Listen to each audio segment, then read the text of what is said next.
How many nights have you stared at the ceiling, your mind racing through what-ifs, regrets, and fears until sleep becomes impossible? What if I told you that nearly 2,000 years ago, an emperor who ruled the largest empire on earth also struggled with restless thoughts and discovered a way to silence them?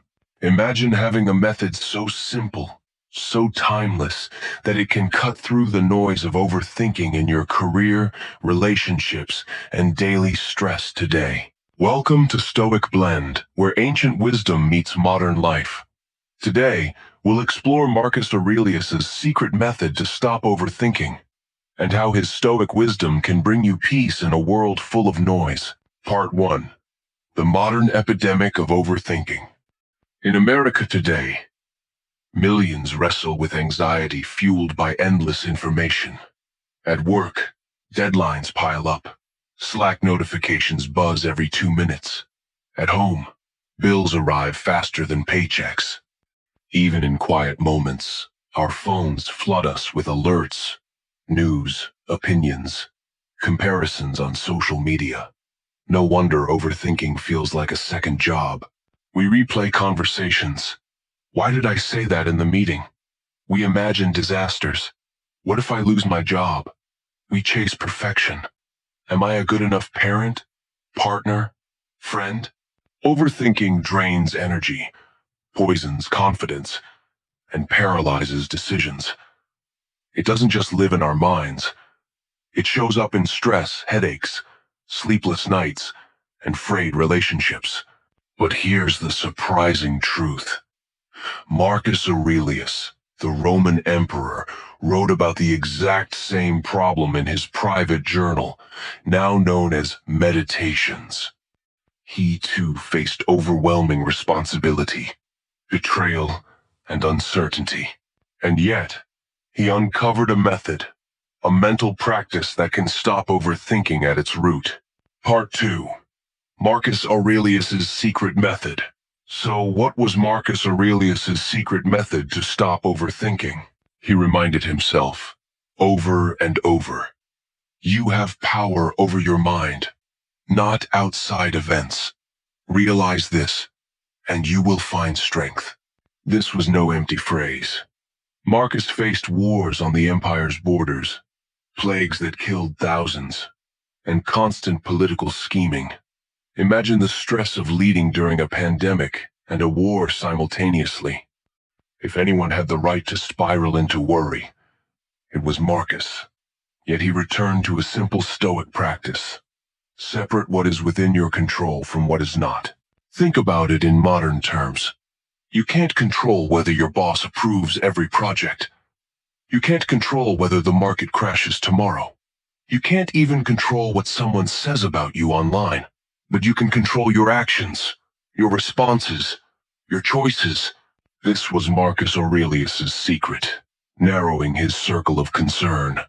Whenever his mind raced with what-ifs, he drew a line. What belongs to me, and what belongs to fate. And he focused only on his side of the line. Part 3. Overthinking in Daily American Life. Let's bring this home. A single mother in Chicago works 2 jobs. She lies awake worrying. What if I can't pay rent? What if my kids don't succeed? Her heart races. But what can she actually do? She can budget today. She can spend time encouraging her children. She cannot control the next recession. A college student in California scrolls through Instagram late at night. He compares his life to others and thinks, I'll never catch up. He overthinks every post, every comment. Marcus would remind him, you can control your effort, your discipline, your values, not the noise of strangers. A manager in New York fears making the wrong decision at work. She replays scenarios endlessly. Marcus would say, ask yourself, is this in line with virtue? Is this in my control? Then act, and let the rest go. In each case, Marcus Aurelius' method cuts through the storm. Focus only on what you can act on today. Part 4. Stoic Insights from Seneca and Epictetus. Marcus Aurelius wasn't alone in this wisdom. Seneca, his predecessor, warned, "We suffer more often in imagination than in reality." Overthinking magnifies shadows, invents monsters, and convinces us they're real. Epictetus, the former slave turned teacher, echoed the same truth. Some things are up to us, and some are not. Overthinking comes from confusing the two. Together, these Stoic voices form a chorus. Seneca says, "Stop rehearsing imaginary pain." Epictetus says, "Focus on what's truly yours." Marcus Aurelius lives it as emperor, reminding himself daily in his meditations. The lesson is universal. Your mind is your kingdom. Guard it, discipline it, free it from clutter. Part 5. Practical steps to apply today. How do we apply Marcus Aurelius' secret method in modern life? Here are 3 steps you can start tonight. 1. The 2-column exercise. On paper, draw 2 columns. Left side, what I control. Right side, what I don't. Fill them in. If your worry belongs on the right, release it. If it belongs on the left, act on it. 2. The Stoic pause. When your mind races, pause and ask, is this within my control? If not, let it pass. If yes, decide one action. This stops endless loops. 3. The evening reflection. Marcus ended his days by writing in his journal. You don't need to be an emperor, just take 5 minutes.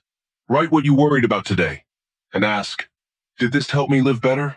This reflection trains the mind to release.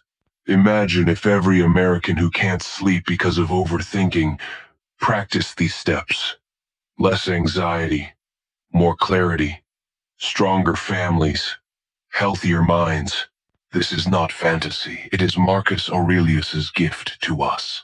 Overthinking is a prison, but the Stoics left us a key.